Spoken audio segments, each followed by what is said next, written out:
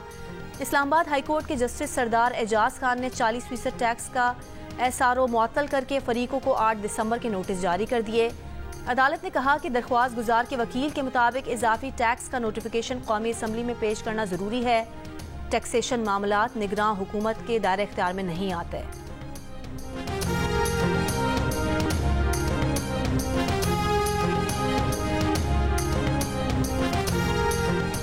Torkham border के रास्ते मजीद 1600 गैर कानूनी मुकीम गैर मुल्की अपने वतन वापस लौट गए। महकमा दाखिला के मुताबिक अब तक 2,48,829 गैर कानूनी मुकीम गैर मुल्की वतन वापस जा चुके हैं।